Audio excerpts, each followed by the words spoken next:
following is a presentation of Epic eSports Radio Network. Live from Oregon, broadcasting around the world, you're listening to the Coach's Corner Radio Show. Sit back as we provide in-depth analysis covering all your favorite sports. Football, baseball, soccer. There's not a sport that we don't cover. So step up to the plate. Get ready for a hit. We're putting on a show, and Coach Craven's hosting it. So without further ado, we proudly present to you your host, Coach Brian Craven. Good morning, SFL, or whenever you happen to be listening. I promised you a third part to my interview with RossNapoli, and here it is. We're going to dive into some league stuff, some league expansion, possible roster expansion, things like that. Disclosure, at one point in there, I mentioned that there's something like 60-ish new players in the minors. Last I heard, that number was nearly 100. It's been updated since I said that, since I did the interview, so that's a little bit different. Anyway, moving on, I think you're going to enjoy this last part. Ross and I dig in a little bit. We might get a little controversial, at least for some folks. Listen, it's just our opinion. Shout out to Cam. So, settle in. I think you're going to enjoy this part. And God bless. Good luck. All that stuff. We're talking about a lot of San Jose guys. We had some good people on that team, didn't we? Yes. Do you have, how many you have returning from last year's team?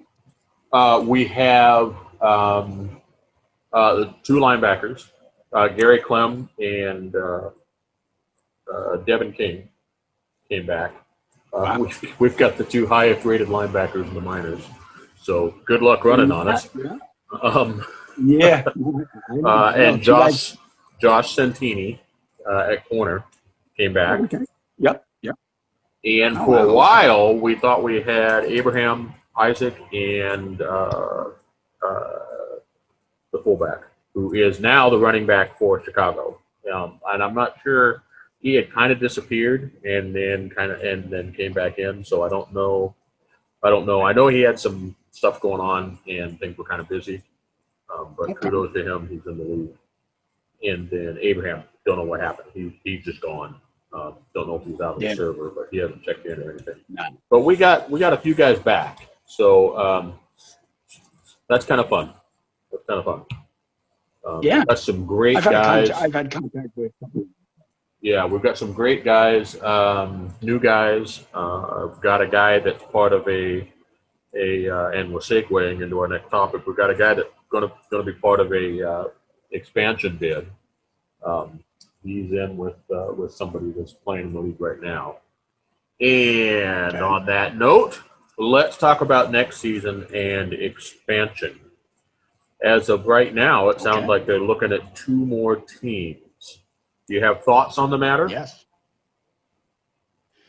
I do. What would you like to cover first? Well, I'm just gonna say I think roster expansion is a better idea than team expansion next season.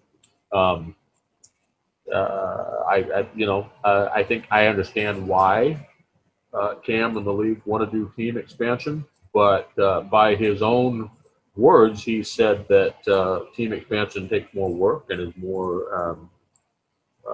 There's more to it. Logistically, there's more to it, and so I sort of don't understand why we're not even thinking about roster expansion. I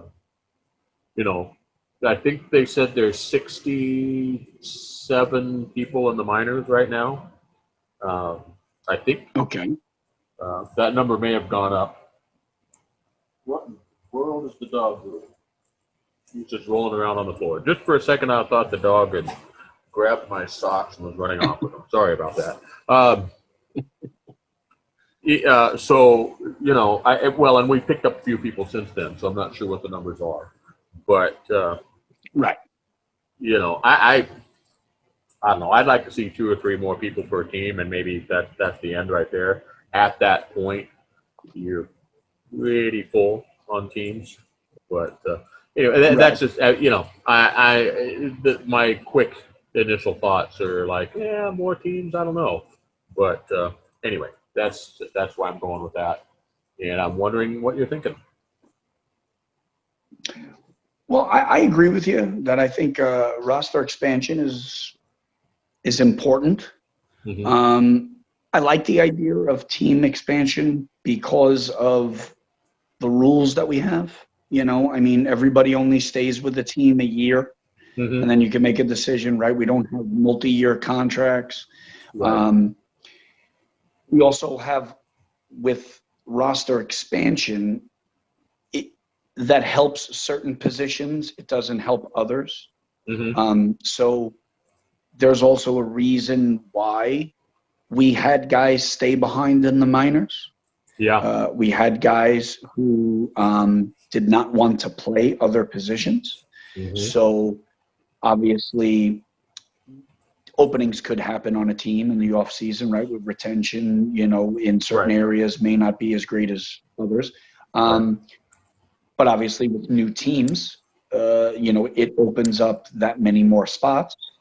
So that it helps in certain areas like that. Mm-hmm. I do think that, you know, my 2 cents would be, I think everything is possible, but I think Sure. it requires the league to be a little bit more open with possible options when it comes to rosters or the games, you know. Like changing If you positions, let is that what you mean?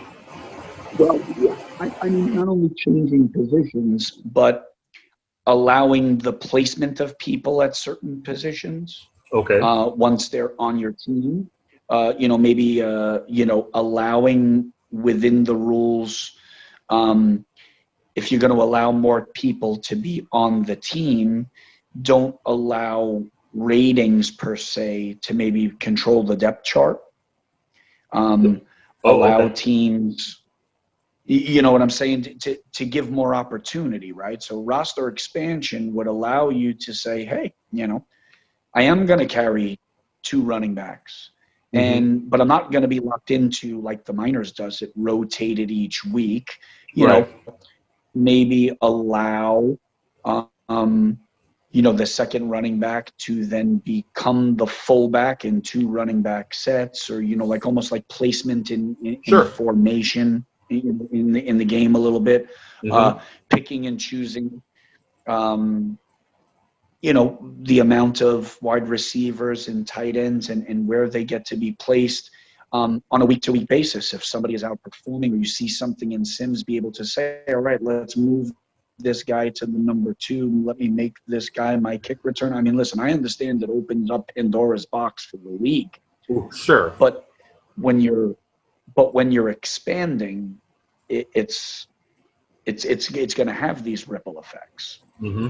because, you know, I think that would allow teams to, you know, retain guys maybe in certain areas. I think Mm-hmm. within the rules of the game, as long as the builds aren't too crazy, maybe let somebody change their positions Mm-hmm. a little bit, you know, to conform to, you know, what's going to be best for the team, so that people keep the, you know, the Mm-hmm. guys that are on their team.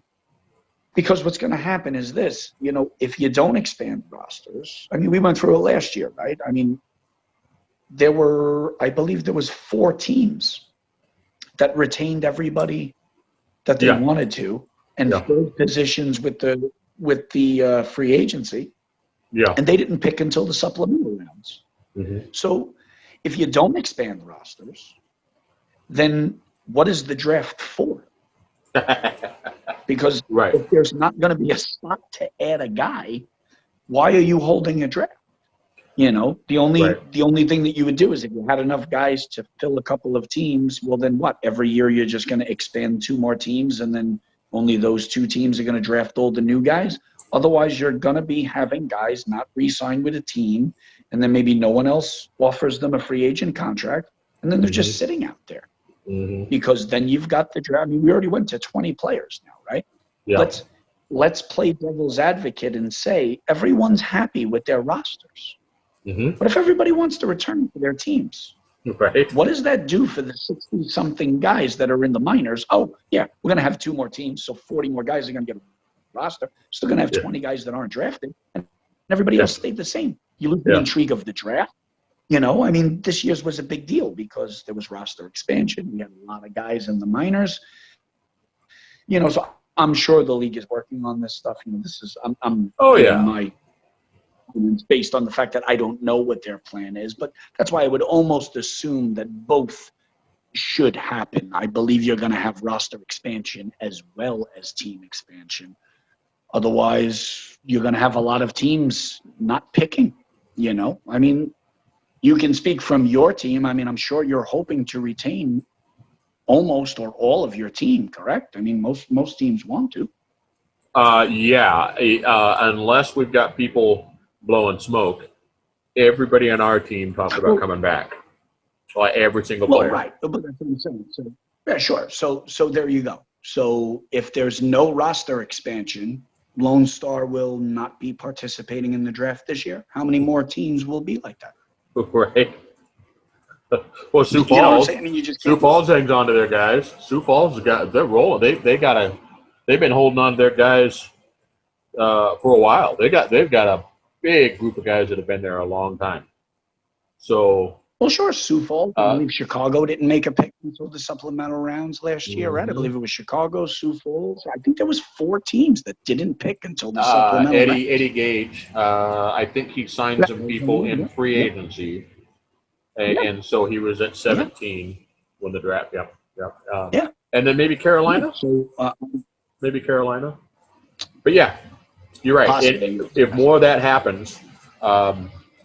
One, we've got a really long off season for everyone,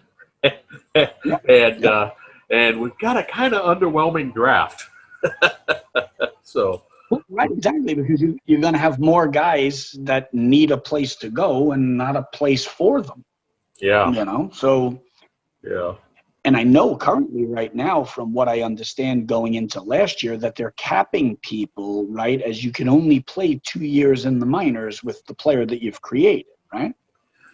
Yes, that is a good point. That's a good point. I thought about that when we were first talking about this, and then it fled and was completely out of my brain. That is a good point. And so what does that do?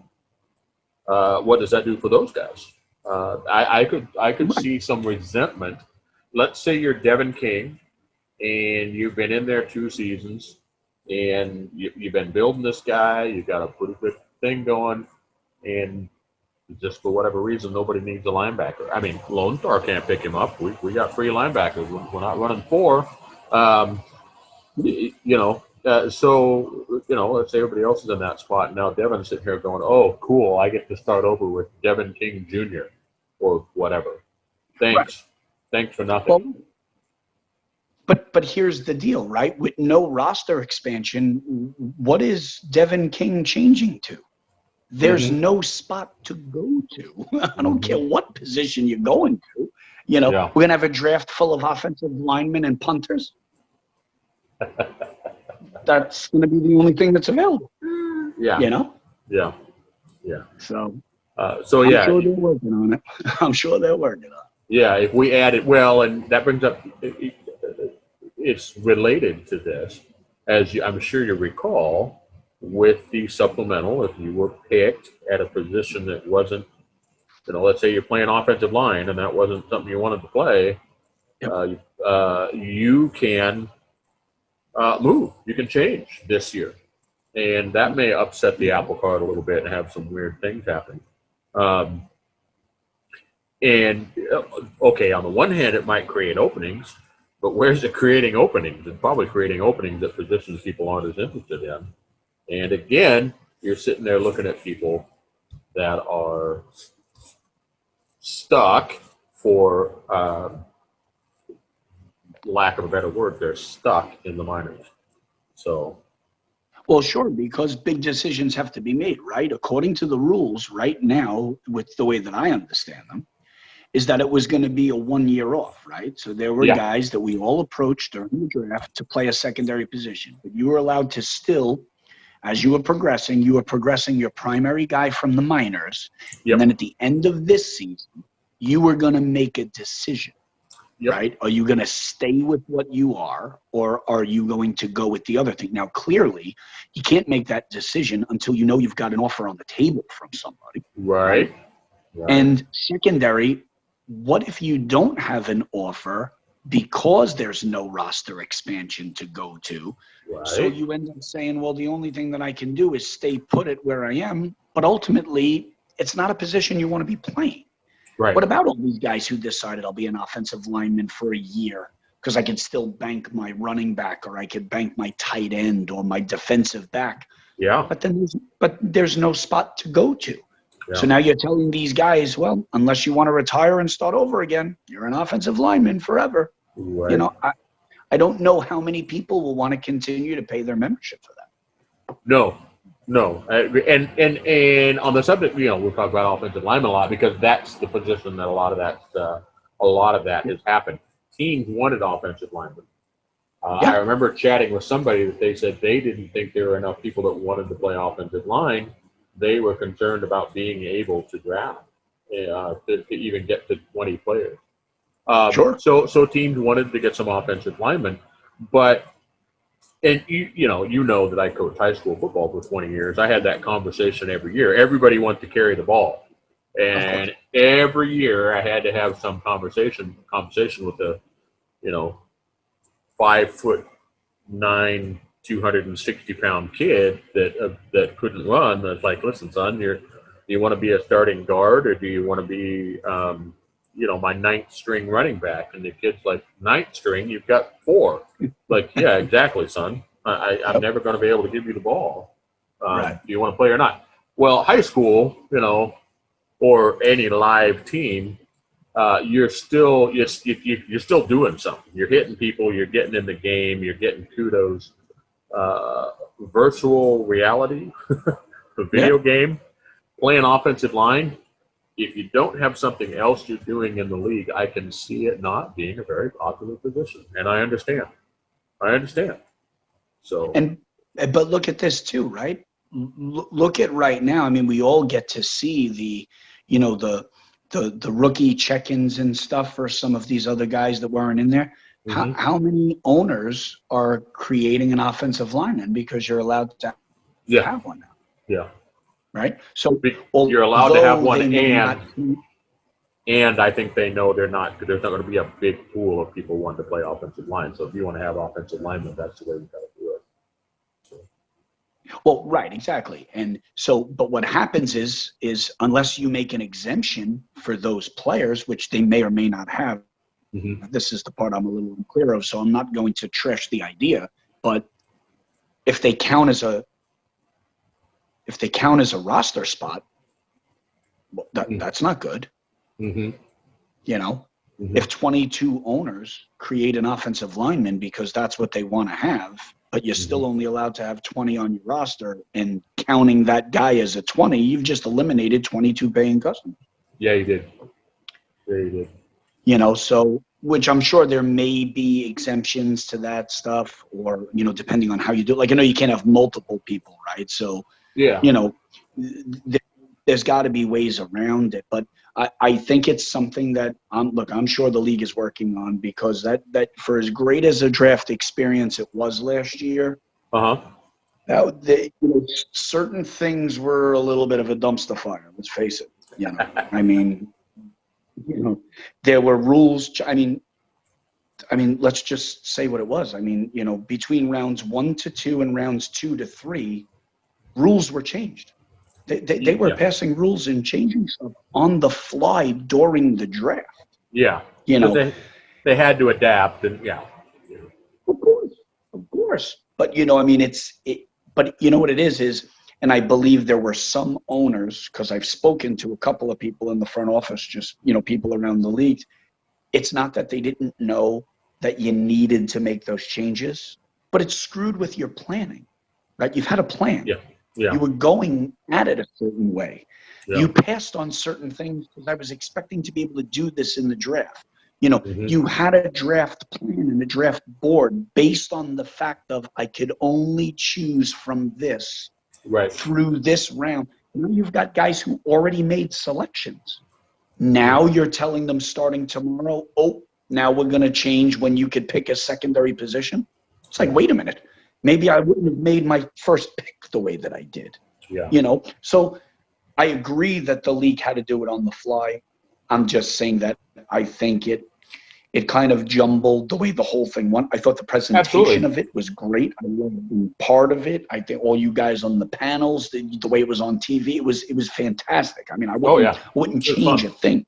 I'm just talking about the way that it all went, as far as secondary positions, and then making the rules that if you used one, you had to pay it back later by not taking a secondary. I mean, you totally changed a team's draft strategy in the draft, which absolutely. was, you know, I don't think that was a very popular opinion amongst the front office people, at least that I spoke to. You know, so. No. Well, I know for us, it was a little bit of a different scenario. We knew what we wanted to do, and we did what we wanted to do. Ace was always going to be number one, and then before too long we settled on Thomas as number two. And then when it was still a third-round pick, it was a no-brainer. We wanted Hugo, and we wanted him to play defensive tackle. Well, then they did that. Well, now it's a second-round pick. And I still, to this day, I like, no, come on. No, it was a third-round pick. I don't understand why you did that. No, nobody, it's just no, okay? But when it looked like Hugo was now going to be, well, not Hugo, but that pick that was a third-round pick was now going to be a second-round pick, we're sitting there looking at it going, well, we can't take Hugo there because now we have to take him at his primary, and we've already got a plan for running back. What the heck? And I'm going to be straight with you. We were looking at the other defensive tackles and going, we don't want any of them. At the second round pick. So then it was like, then it went to, does this become a tight end pick? Does this become something else? And I said, and some people, the other vagaries of the draft were that because you were locked in, it kind of made the first two rounds, from one standpoint, less valuable than like third and fourth round. And obviously we saw some high value guys. We saw some great high value guys get taken at secondary positions with more check-ins in the third and fourth round. Now, if you had someone you wanted, and you know, and I think most teams are looking at value as more than just your check-ins. Louisiana could have taken a high value guy at your position, check-in wise. Absolutely. But you were valuable in a much larger sense to the organization. Same with us. Ace happened to fit. He was organizationally valuable, and he fit a position and had good value there. So you know, for us, it was easy. It looked like a air quotes traditional draft that way. But for a lot of teams, it wasn't. A lot of teams, it wasn't. Las Vegas got a little bit of flack for taking Otis when they did. They liked Otis, and Otis wasn't going to last until their next round. They already knew that. They knew other teams were interested. So they pulled the trigger. They made that pick.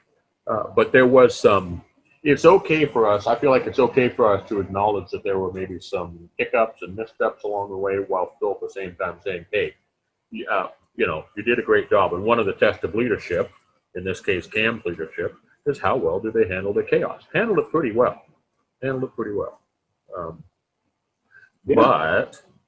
But now the question is, some of the solutions from that may now have to be paid for this year. And what's it going to look like, and what's it going to do with the league? And that circles back to our question about roster expansion versus team expansion versus, you know, what are you going to do? Well, sure. And you know, and I think there's a lot of things that could be tweaked that for a team sense, as far as building, You know, to me, they seem like simple solutions, but I mean, hey, you know, when me and you sit and have a conversation like this, I'm sure we can solve all the world's problems, right? So, I mean, it's not a... They just need to listen to us, and it'll be okay. Yeah. Cam, just my opinion. You know, right. If you're listening, Cam, you know, we're totally open to, you know, guiding the, you know, the proper solutions on a perfect world here in the SFL, right? But just appoint us to special whatever. Right. Now, I do think, and listen, these are things that have been covered before, right? As soon as the draft was over, plenty of people spoke about the draft. But to your point, I think a lot of things that may change, or in my opinion, need to change, I think makes a very large change to the landscape going into next season, like you say, because I think one of the biggest things that was wrong about the draft last year was allowing the supplemental players to be the ones that reaped the benefits of extra cap space and things like that. I'm not opposed to being able to do that. I just don't think that it should have been restricted to guys at secondary positions, because you're already picking those guys based on the fact of you're looking to fill a need that you either couldn't fill anyplace else, right, or you didn't want to at a specific point. So therefore, your team shouldn't be rewarded being at the fact of, hey, if you were a team like London that had a hard time retaining players, that you can grab somebody at a primary position, like a running back or a wide receiver, and make it that it was someone's secondary position, and then pump them full of extra cap and make them some of the most valuable players in the game, where you were a team that had a hard time filling your team, couldn't get people to possibly come to your team at that position, or you couldn't find the right guy. And then you had to wait for guys to then convince them possibly to play a different position, and then turn around and make them some of the better valued guys in the league. To me, I thought, well, if you were going to let a team do that, why not let them do that to anybody? Why not make it like the real draft, right? Why not say Fort Worth had the first pick? If they had extra cap space at the end, why couldn't they pile that on the number one pick and make him be worth the first pick, right? Like the real NFL. Yeah, you've got diamonds in the rough in the back, but there's a reason why guys are first rounders, right? They're supposed to be the guys who were ready to contribute to your team. How did you let a guy like Vernon Patterson goes to Portland at 2, the highest rated minors defensive tackle, right? And then you had Turner go to London in the 7th round, a guy who didn't play it down in the minors, and he became the most valuable defensive tackle coming out of that draft. Right. Come on. Right. That's got to change. That's got to change. You know, that's – I understand what it did for the people who felt like, oh, I joined and now what? Now I couldn't do this and I couldn't – you know, and I get it. But I thought you handcuffed teams. You know, if you were going to have this in the rules, allow the team to do it. You don't think that if Portland had extra cap space, they wouldn't have wanted to make Vernon Patterson better than Turner? Right.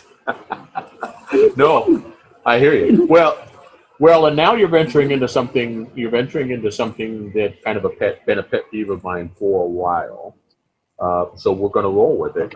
And by the way, I don't disagree with you. And Lone Star played that. Now, 2 of our supplemental picks played in the minors, so it's not exactly the same as like Turner, but one of them didn't. Right. All 3 of our supplemental picks are golds now because we were able to give them max contracts. We have the highest value fullback We've got a pretty badass tight end, and Ike is a pretty good running back, and you're just going to see more and more out of that. And we didn't set out to do it. You guys we realized we could, and it was like, well, this is a rule that's in place. We're going to do it. But we knew. We were kind of like, even with us, it's like, I mean, Cam Collier, he was a punter. He was a punter in the minors. You know, and he wanted to join. Now, Cam wanted to join. He's my best friend. And he was like, he goes, if it's not possible, don't worry about it. But he's like, if I join the league, what are the odds I get on your team? I was like, well, pretty good. We can probably draft you so-and-so, you know.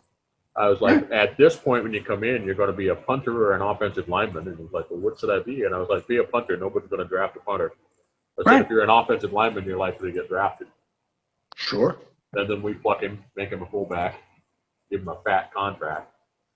Well, sure. And listen, and that was a great thing to do for your team. And you guys knew that within the rules, that's what you could do. But let's face it, if you also had that room where you could have made Ace a gold, would you have done it? Yeah, or Thomas, our number 2 pick. But that's what I'm saying. Like, wouldn't, you know, I understand what you guys did, and it worked out great. And like London did, right? You grab these guys, and then you're able to make them impact players right away. Yeah, I get that. But what I'm saying is that I just think the teams should have had, because they're just spending cap, right? It's going to somebody or it's going someplace else. Yep. The whole idea was you're drafting somebody to your team because you're getting them on a team. They can do, you know, because listen, I don't even know what the stats are now. You know, it could be a meaningless argument as far as results wise, because I couldn't tell you what Zach Turner's stats are right now. So I'm not saying that it reflected in the game. But what I'm saying but that's what the teams are trying to do to build, right? We're trying to make our guys more valuable as possible.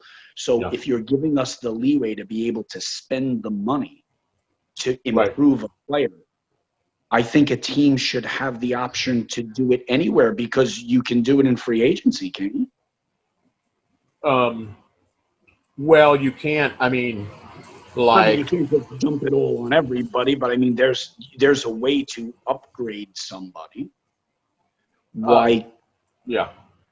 So why wouldn't I be able to say, all right, I want to do that with my first round pick, or like you said, or like Thomas, like my second round pick, because that position is where we can really use the help. So if you draft Thomas at something in a second round, and you're drafting Thomas because of who he is and what he's going to bring to the team, but his guy is a base copper, right? But a guy is a base copper at his primary position. But then you draft somebody else at that position as well in the 7th round, and you can make him the most valuable player in the game. I just think that was counterproductive to what the draft is supposed to be about, right? Well, you saw that a little bit. I think wasn't London, one of London's supplemental picks, a tight end? I believe so. And so they drafted Benji, who's an asset to any team, but they drafted Benji in the 1st round, tight end, and then the guy that got drafted later got a fatter contract and is a starter. You know, that's right. And hey, again, this was a kind of an on-the-fly adjustment, some things going on. Well, exactly, and that's why I'm saying I think the tweak should be, if a team's going to be allowed to spend the extra cap, they should be able to spend it on anybody in that draft, just the guys at the end who you're trying to fill the empty holes. You know.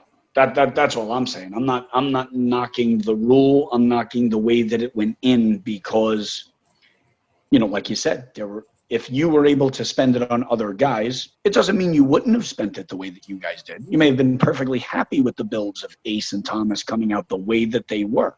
You know?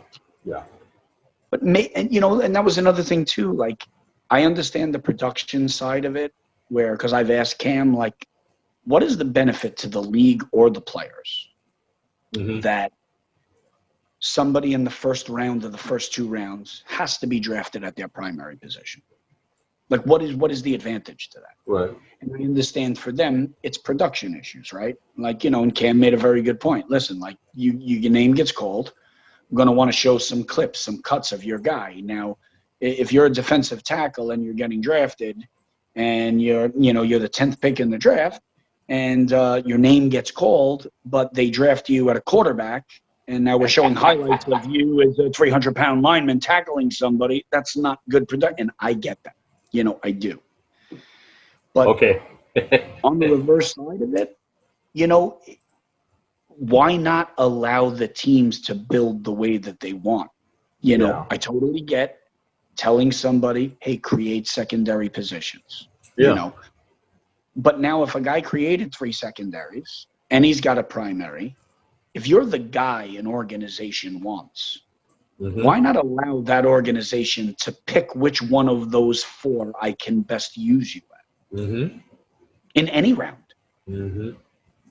But I get the production standpoint of it. You want to show highlights, you want to show stuff. I get it. It makes, Right. So who knows if that's something that ever really changes? I mean, listen, I know that's what was told to me, and the God's honest truth, I get it. And then it was cold, and there wasn't one goddamn highlight of my guy showed. So it was just a lot of talking about me from the panel, but there was never one highlight shown of me in a San Jose uniform making a play. So Right. I remember thinking that.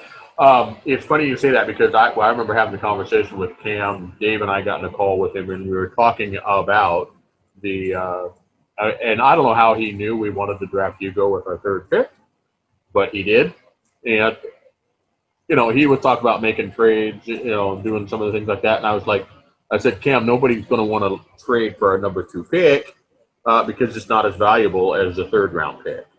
And that actually, we floated it out there to see, and nobody wanted it, and I got it. But he brought that up about, a guy playing defensive tackle and getting drafted as a quarterback. And before we had that conversation with Cam, I started calling it the Sully Richardson rule.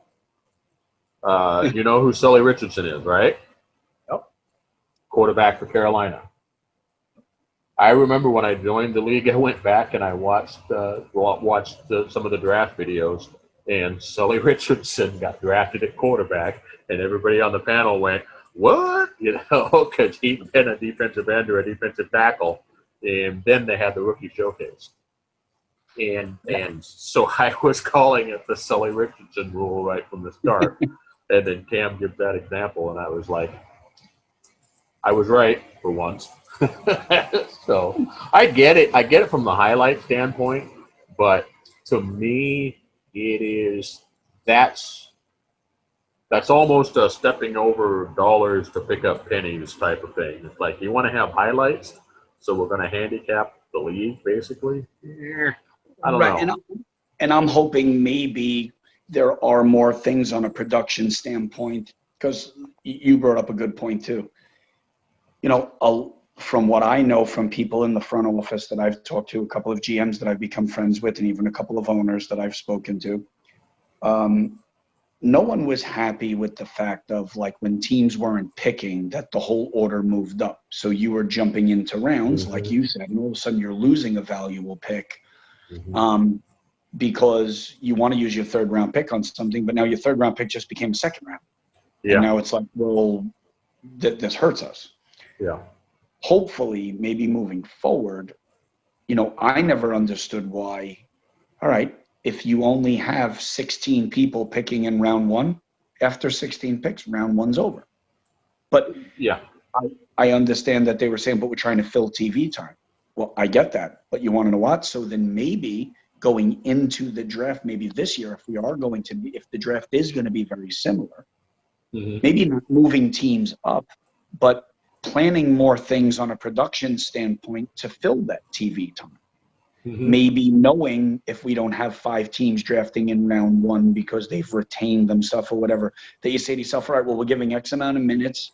This is only going to fill so much. Maybe already have things lined up to maybe, do interviews or maybe do a little bit more analysis or talk about something that's upcoming. So you're filling the TV time and the obligation because the network is giving it to you, but you're not just then cramming in a couple of more picks because it's affecting the teams.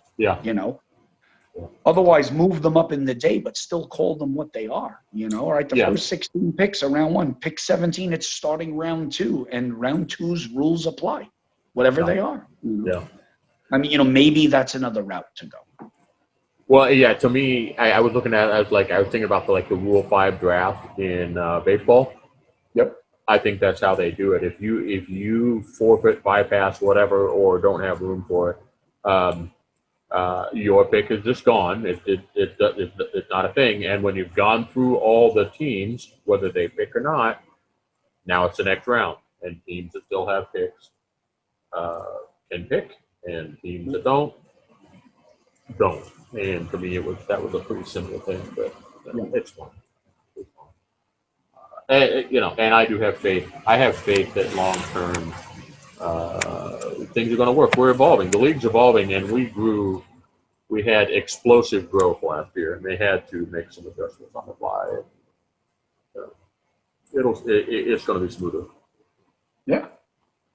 On the subject of, I'm going to say, unearned contracts.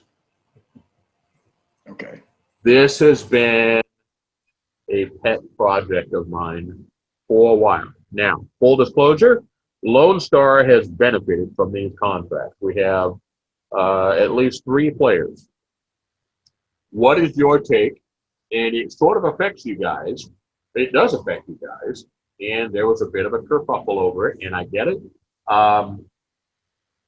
So you lose a player. Let's say in week 5, Dave Axis says, I'm out. And for Dave, he wasn't super high value, but let's just, because he's well known. Let's say Dave Axis says, I'm out. Well, we can pick up a rookie that hasn't played and give him Dave Axis's contract, which would be higher than he would get as a rookie. We saw this. We saw several people leave the league. We saw a linebacker with Queen City. We saw a running back with Chicago. We've seen it happen. And somebody off the street comes in, and boom, you are now one of the highest rated players at that position. How do you feel about it? I don't like it. In case that's not obvious, I don't like it. I don't either, because I just think it's one of those areas where I think a lot of people in the league like the fact that we strive to be as real life as possible as a league. And then we have these sporadic little nuanced things like this, or like these little intricacies of the draft that we were just talking about, which totally counteracts to real life in every way, shape, or form. Right. And I do think that is one. Replacing somebody at the same value, I don't believe is a good idea. Now, whether or not the league wants to take into consideration why, as to whether that person gets replaced at full value or not, that could be a discussion for something else. Listen, if a team signs a guy and he's playing and then somebody just disappears, they leave the server, they do whatever. Which happens. Which happens. I mean, listen, if you want to turn around and say, that's the reason that maybe in those instances full value applies. Otherwise, if it's people who are missing progressions, whether it's just to get off the team or for whatever things happen, I don't think it should be in every instance. And I don't claim to have the right answer as to why it should or shouldn't. But if I was the one making the decision, I would say that every player is worth what their player is. So if Dave Axis is a gold and Dave Axis decides the SFL is not for me anymore and it's week 7 and I'm out of here, I don't think Lone Star should be able to go grab somebody and replace the player, because you're replacing the chances are the build, the attributes, the height, the weight, the name, and the number now are all different. You kept nothing the same except saying he's the wide receiver for Lone Star. Right. There's no reason why that guy should have the same value that Dave left with, because that's not real life. Right. So if we're trying to be as real as possible, I think that it leaves it on the team for whatever reason, especially if it becomes that there's differences between the player and the organization as to why they may be missing progressions. If somebody wants their way off of a team, like, hey, it almost makes it beneficial for both sides to work it out, because that's not what's going to happen. Because the part that I don't understand about it, and I think it's just because I've never asked it maybe, is let's just say you have a player, and let's just say you're a gold, and you decide you're going to miss a couple of progressions because you want off a Lone Star for whatever reason. Let's just say this is what you do. Well, so Charles is kind of a pain in the ass, so, you know. Right. Okay. Let's just say that. And you decide, I'm going to miss 2 progressions, and Charles says, great, can't wait for you to miss your 2 progressions because you're out. Right? So now you become a free agent, I assume? Because you didn't leave the server, you've just missed 2 progressions, right? Yeah, but I don't think another team can pick me up. So I'm a free agent next year. Okay, so but here's the deal. You didn't lose value, did you? No. Ultimately, you've paved the way for somebody to come in and take over Brian Craven on Lone Star. We're just renaming him somebody different. And then next year, with somebody's identical value, you're going to sign somebody else with somebody else. And now that value exists on somebody else's team. And ultimately, it was the same guy who put that value in 2 spots. Yeah. That's why I don't like that. You know? And you could do it. I mean, let's say Liam Hammer did that, you know, and re-signed someone for Liam Hammer. And then next year, Liam Hammer comes back around. He's like, hey, I worked all my stuff out. Can I play for you again? Yeah. And we re-signed the other Liam Hammer. Now we have 2 badass gold receivers because we cloned them. And here's the thing. There are guys doing that in essence. There's owners every year they cut this guy gets cut and he gets and here's the thing. They're not doing anything illegal. I'm not accusing them of doing anything illegal. I'm also, one of my problems with this rule is that I feel like it opens up opportunities for corruption. Frankly, I think this is some of the stuff with Chicago that has happened. So I feel like, but I'm not accusing. I mean, Charleston does this. Denver's done this. They've had 2 players that virtually every season they get cut, somebody else picks up. I'm not accusing them of cheating. They're not. They are within the rules. Okay, absolutely. But there are other teams that things like this can happen, and I don't think that's right. This is a relic of when there were fewer contract players on teams. When there were 12 people on the team, if you lost somebody like that, that was a giant hole right out of the middle of your team. And it sucked. And I get why they had that rule in place. I don't think owners are ever going to be on board with what I'm saying. But I'm with you. I think if we lost Doug Day tomorrow, I mean, it wouldn't happen tomorrow because week 10, week 11. But if we did, we can't replace Doug Day. There's not another Doug Day out there. Maybe we can get Devin King at whatever value Devin King has, and that's what we're going to do. If Devin King wants to play for us, that's what we do. Well, and I think that's the way it should be. Well, I think so too, and I think that we may not be far away from it. I'm not saying that I know anything because I don't. This is the first time that I'm having this type of conversation about this specific rule, as far as whether it's a good idea or not.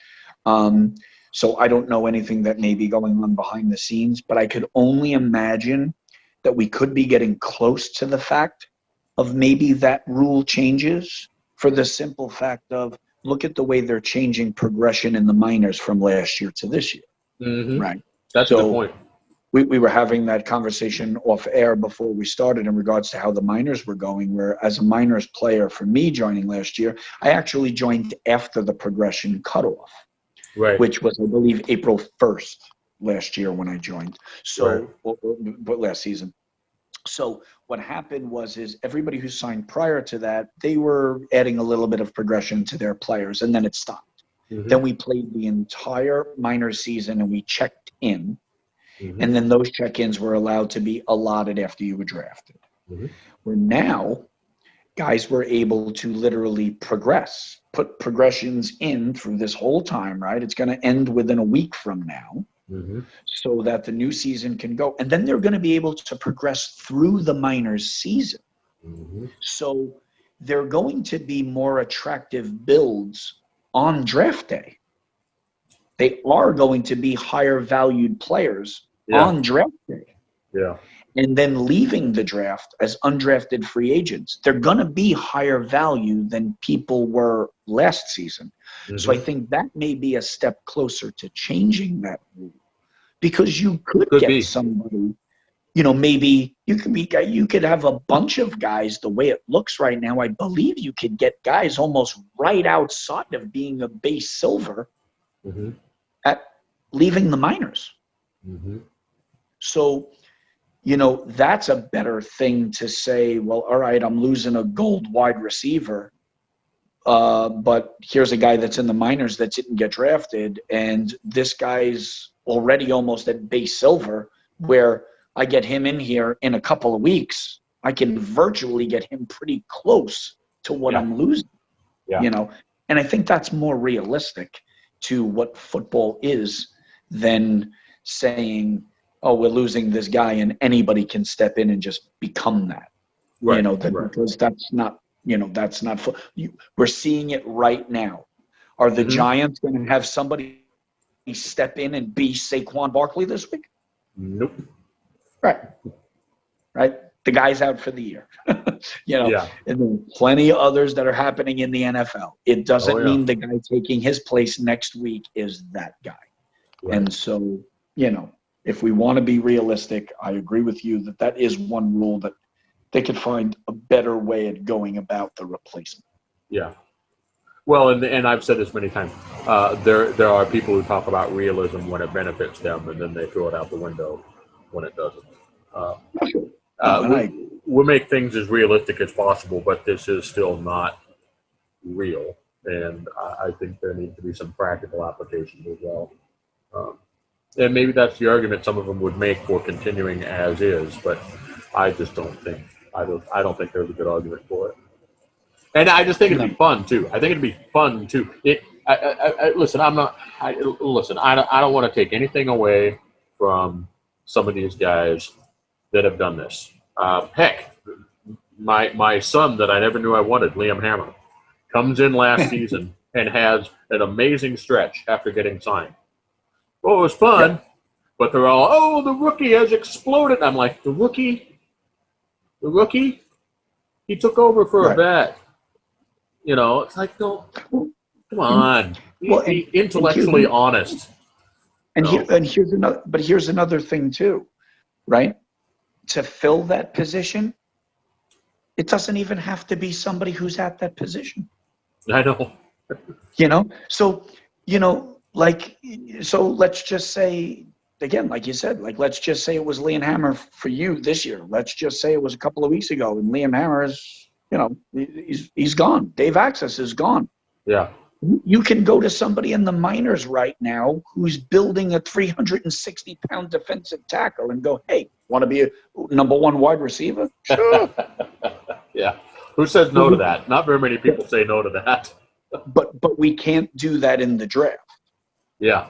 Round one, you still got to be that 365-pound defensive tackle, but fall to the supplemental rounds and you can be anything you want. Right. So it's like this is what I'm saying is I think that there are a couple of things that we went through last year, which is a good thing, because I think it lays the groundwork for a very quick turnaround and saying, if we change this, we change this, we change this, even if it's done incrementally. Mm-hmm. I think it fixes all the little nuances that people are finding the things to bicker and argue about as to what's fair and unfair. You know, because sometimes that's taking away from, you know, all the good the league, you know, does. That it's got us all together participating in something that is virtual, right? Oh, yeah. I mean, and all of these things that go into this, the hard work that, you know, Cam and Rastelli and the league do to produce this league to be almost as lifelike as possible, that all gets curbed sometimes when people are saying, well, look at this little rule that's being manipulated, or look at what's happening here, or whatever. And like everything else in real life, the controversy seems to mushroom into the more important issue than all of the good things that's making us all want to be part of this. Yes. Yes, that is a good point. And I was thinking about that a little bit over the weekend. I got a while ago, I mean, I was pretty salty about some things, and I got a message from Cam, and he said, hey, I miss you. And I was like, what, you missed my show? And he goes, and your enthusiasm for the league, because I was not very enthusiastic for a little while. Right. And I was thinking about it this weekend. We had, you know, your game, okay, you lost, but my goodness, that was a heck of a game, right? Yeah. That was a heck of a game. The Sioux Falls game with the late field goal, heck of a game.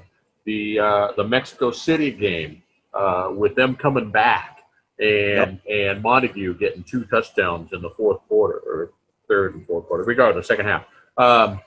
Great game. There's some really good game. And all of the things that are awesome about the league, I was reminded about over the weekend.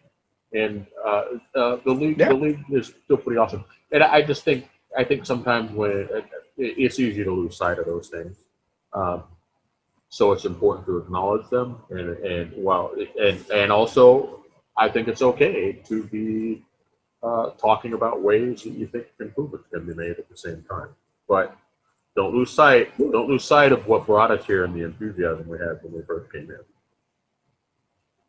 Well, no, and sure. And I mean, listen, it's as long as everybody, you know, keeps the bigger picture in mind.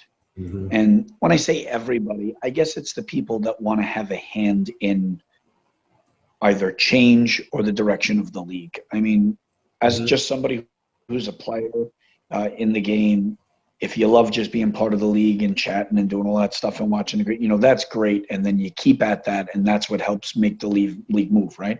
Mm-hmm. Like you say, somebody like you is enthusiastic about it. You coach in the minors, you're coaching in the pros, you do a podcast, you have all this stuff. When there's other things that become nonsensical issues and it takes away from your enthusiasm, you know, it has an effect in your effect in the league. Right. And, you know, I feel that because of being somebody who was immediately thrust into a front office position and then kind of the circumstances that we were put in, you know, I find myself on both ends of the spectrum, right? Because I am one of those players who are still very new to the fact of I love watching my guy and hearing my name on TV. And you know, my younger kids love the fact that they hear my name on TV when the game is on. And like, you know, that's a great thing, right? It's cool. You know, it really is. You know, my older son is in the league and get to play on the same team with him. And, you know, that's a great thing, you know.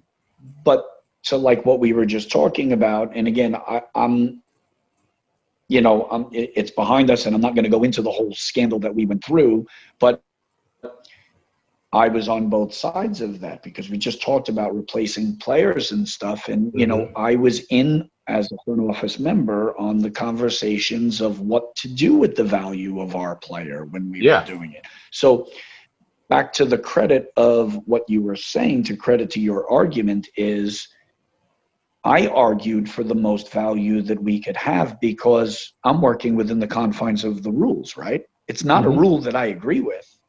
But since it is the rule, well, then I want the most out of what we can get. So I was part of pleading our case for what the value would be for Cody Scott's player, and just at least pleading our case and coming up with what penalties and stuff would be that, you know, Cam, you know, came up with that stuff, but talking to us as far as explaining to us why it had to be the way it was. And, you know, the lawyer and me, you know, arguing, you know, that's the joke, you know, that, you know, I always just, you know, back then when, you know, anytime Gerald and I were talking about something like this, and he's like, you know, we just gotta tread lightly about what we say with certain things, because this is a touchy subject and stuff. And I'm like, listen, man, I can just, you know, I can be the lawyer for the team, man. I can be the mouthpiece. I can do this. I can do this. And, you know, so we laugh about that. He's like, yeah, I'm sure you can.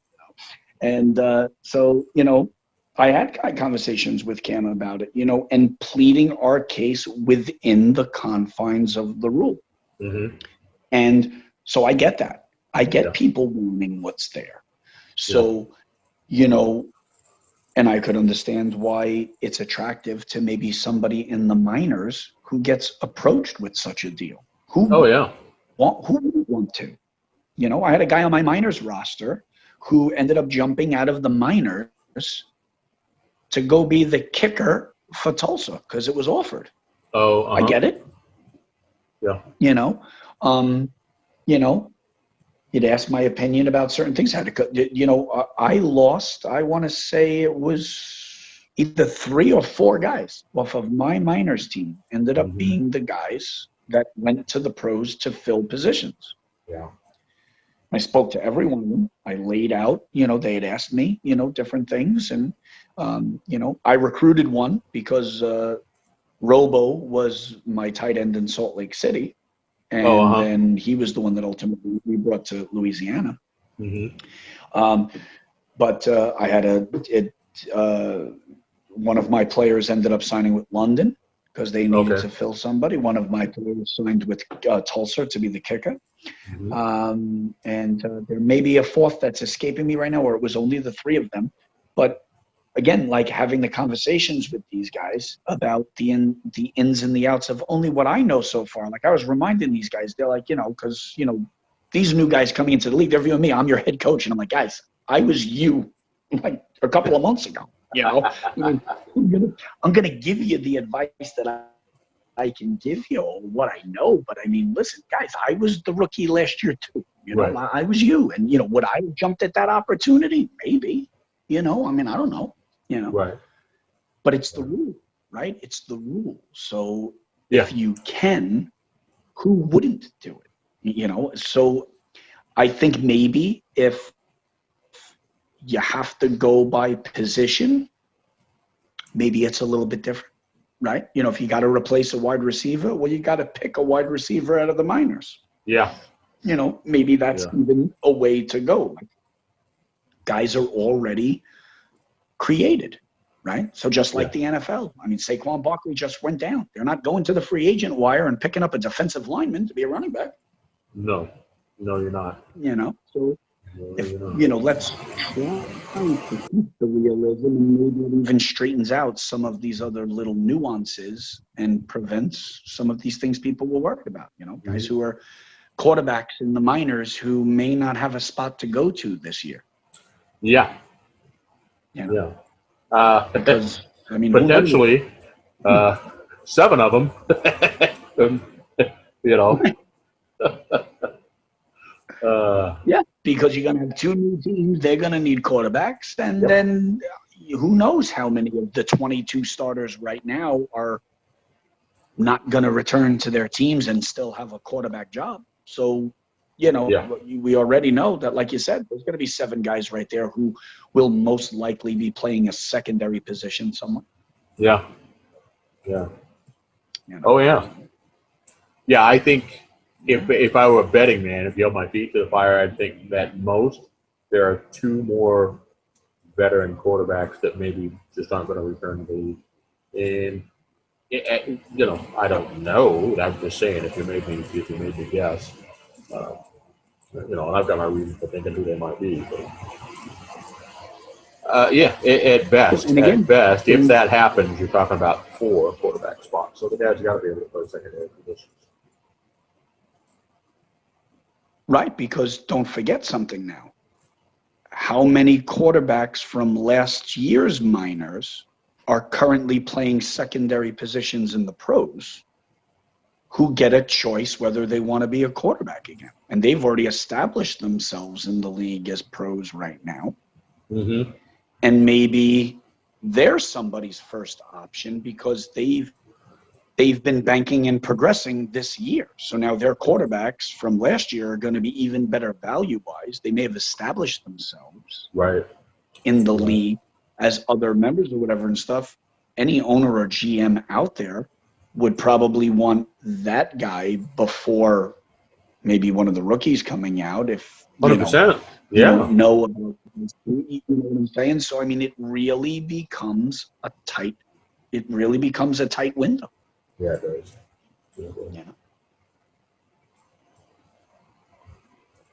Mike St. Green may want to be a quarterback next year. Yeah, I was thinking of him, and I was thinking of Cam Curtis, and I don't know if they were picked as in the supplemental or not. I didn't look into that, but if they were, and that's an option to them. If Ace next year says, listen, I love the league, but I'm going to have to step back. I've got family stuff, whatever. I want Cam Curtis. I don't want a rookie that I don't know. I want Cam Curtis or Mike St. Green, and they're going to have decent value as well. So.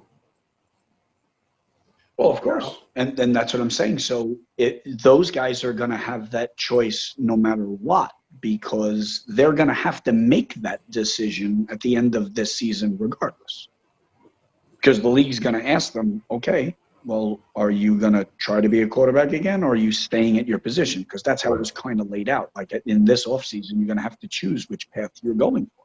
Right. So those are two guys which I think, unless this progresses and there are guys that get themselves out there and known or trying to do certain things and make names for themselves, right. Like the Bryant dynasties and like the Mike Twinscrews of last year, who people knew who they were coming out of the draft as being somebody that was a guy in real life that I want on my team.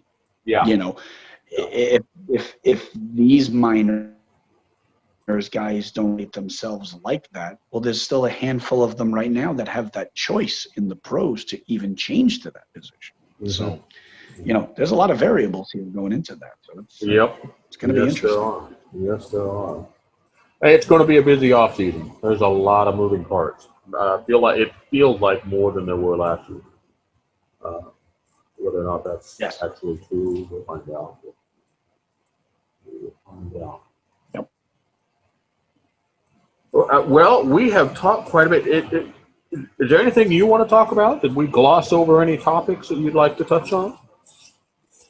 Yeah, no. Well, I mean, I think the only other thing is basically just, with this coming minor season, we'll, like you and I were briefly discussing the other day, I can't believe that after just one short season, I've actually been awarded to be a head coach opposite you this year. So that's going to be something different. And by no means am I taking any credit for what's going on over here in Salt Lake City, because I believe that one of my strengths is delegation. Right. Because I brought over Mike Twinscrew, who's the first guy that I called to join my staff. Yeah. After having a little bit of contact with him when we were both minors players last season. Mm-hmm. And then obviously developing a friendship here in Louisiana or working together. He was the first guy that I wanted to bring over. Oh, yeah. And then getting an opportunity to bring Chad Nevels over, who's going to be running the defense for me. Mm-hmm. And, like I said, I have Mike Hall as a scout. And I brought Slyn over, my buddy Slyn, and I'm actually glad because I see by the timer that we've been talking, I believe I could be closer actually topping how long you and Slyn talk. So I told him that I was going to try to outdo him. So, but Slyn's a great guy, and he agreed to come over and kind of assist me with player building and things like that. And, so it's going to be exciting to be part of that and, work with those guys and definitely return to the minors now on, as the, on the coaching side, for this season to really learn a little bit more about how it goes. I'm excited about that. Well, it was a fun ride. I had a good time last season. I think, like when we were chatting before, I am looking forward to taking a breath this season. So I am going to the coaching, the X's and O's, the simming, all of that stuff. Liam Hammer and Art Vandelay are going to take it and run with it. I'm going to give them whatever advice they need, which may be very little. And help out the rookies and just enjoy the process. It is. I'm excited for it. I'm excited for to see how it goes, and it's fun. It's gonna be fun. It feels like we've got another great locker room with San Jose. So it's like you say, you were that guy a season ago, and here you are. Look at you now. So. I find myself now kind of looking at some of my guys and even some of the guys in the SFLm general chat.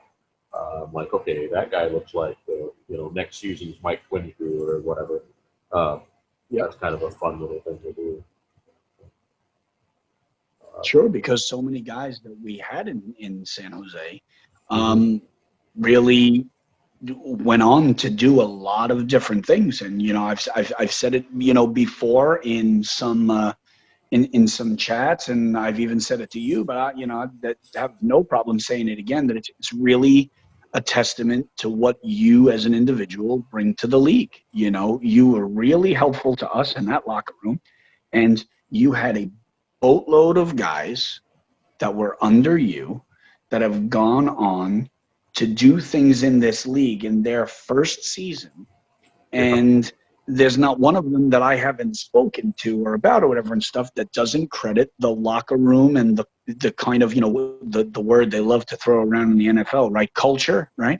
You started that with us in San Jose, and I think it was reflected, right? I mean, 3 of us went top 11. Ace and I went back to back at 5 and 6. I mean, you had high draft picks coming in. Yeah. Dustin Zeck is, like you said, he's coaching over in there, and Krim is doing what he's doing over in Mexico City and doing with his social media and the podcasts like you do, and got so many guys from San Jose have gone on to do things in this league in different capacities that it's really a testament to what's going on. Like I said, Doug Britton, great guy, went over to Vegas. I know Slyn really likes him and really wanted to embrace the charity. And Zach Holdorf, getting involved with certain things. And, I feel like I'm leaving guys out, and to the testament of guys like Devin King and Gary Clem, because as soon as I was in Louisiana, I approached them at secondary positions. Kudos to those guys saying, no, this is what I want to play. Yeah. No one should think that either one of those two guys didn't get drafted because teams didn't want them. Teams didn't have them, didn't have spots for those guys at the positions that they want to hold out for. So I have all the respect in the world for those two guys for doing that. Absolutely. Yep. Absolutely. That's 100% true. And not everybody got that kind of willpower, I guess. I'm not sure that's probably not the best word for it, but but I mean, listen, to forego going into the pros, to say, no, I'd rather sit around and do this all again because I'd rather stay at my position. That's a pretty big decision when you're a paying customer and you want to be doing what everybody else is doing. That's right. Yep. Yes, sir. Well, we get to see him on the field again. It's going to be fun having 2 really good linebackers on the team. Well, man, I think I've exhausted just about everything I had jotted down, and I think we're going to wrap it up. I appreciate you having me on. Yeah, absolutely. Thanks for coming on. I just got a message that my internet connection is unstable. Uh-oh. Oh, that's not good. That's I guess probably that's a sign. the internet's way of telling us that we've been doing. Yeah, we've been doing this way too long. That's probably a sign. Yes, it is. Yes, it is. Well, okay. So, Ross, good luck in the coming weeks. I know you guys are in a good position, and you've got a great foundation over there. It's going to be fun to watch. I have a hard time thinking of who, I can't look at somebody and say, oh, yeah, no, they're definitely better than Louisiana. I think you guys have got a great shot. And, boy, it'd be interesting to see you guys in the championship game at the end of the year after everything that's happened. That'd be. Yeah, that would be bittersweet to say the least. Right? Yeah, to overcome it, but to not be able to do it with Gerald would be something that is not, right. Not the most ideal situation. But everybody on this team is playing for a championship, and that's what we're aiming for. Yeah, well, but that's the thing. Gerald put together a team of competitors, so credit to him if that happens. Oh, absolutely. He would still get all the credit in the world. I mean, Gerald and Jeff have built this team. Yeah. In this first off season, in this draft, and getting these people together. And I think if we still end up doing that, it's a testament to show the quality people that the two of those guys have put on this team, with bringing in guys like Mike Twinscrew and obviously, getting Johnny Pickler to come here, and the guys that we've drafted. I mean, just a shout out to one of the guys that I pushed for in drafting and analyzing and stuff. Luther Gond is having a phenomenal season as a rookie. That guy is definitely in the conversation for Defensive Rookie of the Year. No questions asked. You hear his name multiple times in every game. Yeah, he's making plays. Definitely.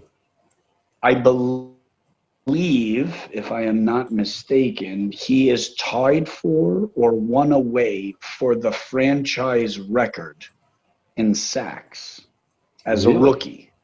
Really? Because I guess we're taking over New Orleans' history books, even though it's become the Louisiana Revolution. Yeah. And I believe if I'm not mistaken, not looking at the numbers recently, but I believe the record in New Orleans history was 13 sacks in a year. And I believe right now, as a rookie, it's what Luther Gond has with 2 to play. Ooh. All right. Well, if we pull and form to get it, that's cool. Absolutely. He definitely belongs in that conversation, as I believe, with only 1 loss on his record right now. And again, this is just me putting a shameless plug for my team.